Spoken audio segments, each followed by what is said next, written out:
Welcome back to my channel Suni's kitchen. Like చేయండి, share చేయండి, subscribe అవ్వండి.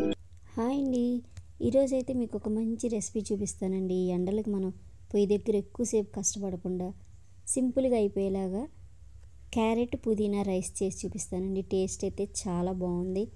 లంచ్ బాక్స్ పెట్టచ్చు, అలాగే పొద్దునే టిఫిన్కి పిల్లలకి కాస్త మనకి ఏ కూరలు చేసినా తినరు కాబట్టి ఇలా చేసి పెడితే చక్కగా తింటారండి. చూడండి, క్యారెట్ చూపిస్తున్నాను. ఒక 3 క్యారెట్, ఒక పుదీనా కట్ట తీసుకున్నానండి. దీంతో చేసేద్దాం. ఫస్ట్ ఒక కళాయి పెట్టేసుకోండి. ఒక 2 స్పూన్ల ఆయిల్, 1 స్పూను నెయ్యి వేసుకోండి. దాంట్లోకి మనం బిర్యానీలో వేసే మసాలా వేసుకోండి. ఒక 3 లవంగాయలు, 1 ఇలాచి, 2 చెక్క ముక్కలు, అలాగే బిర్యానీ ఆకు, బండ పువ్వు అంటారు కదా, అది కూడా వేసుకోండి. 1 ఉల్లిపాయ, 1 పచ్చిమిర్చి వేసుకోండి. నేను ఇది డబ్బా బియ్యం కోసం చేస్తున్నాను. చూడండి, క్యారెట్ని 2 క్యారెట్లు ఇలాగా చెక్కు సన్నగా తీసేసి ఇలాగా తురిమేసానండి. పైన ఉన్న చెక్కు తీసేసేయాలి.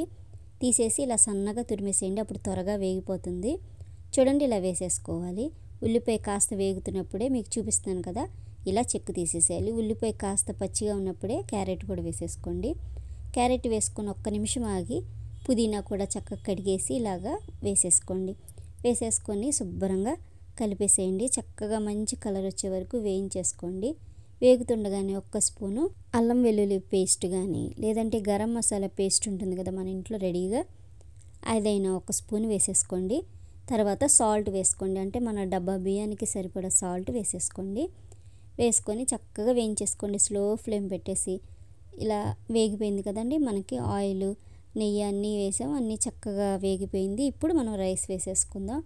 ఒక డబ్బా రైస్కి అయితే 1 క్యారెట్న్నర, 2 క్యారెట్లు అయితే సరిపోతాయి. చూడండి, ఇలా వేసేసుకొని క్యారెట్ మొత్తం ఇలా మిశ్రమాన్ని అంతా ఇలాగా కలిపేసుకోండి. పొయ్యి సిమ్లో పెట్టుకోండి.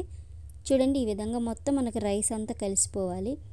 చక్కగా లంచ్ బాక్స్లో పెట్టేసేయచ్చండి. ఇలా చేసి ఎండకి మనం ఏ వంటలు చేసినా పిల్లలు తినరు. ఇలా కాస్త కొంచెం ఇలాగా వెరైటీ చేసి పెట్టామనుకోండి, పిల్లలు చక్కగా తినేస్తారు.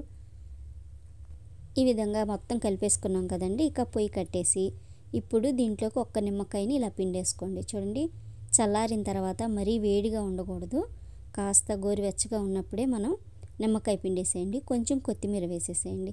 చాలా ఈజీ అండి. అయిపోయిందండి, ఇక మన రైస్ రెడీ అయిపోయింది. టేస్ట్ అయితే చాలా బాగుంది.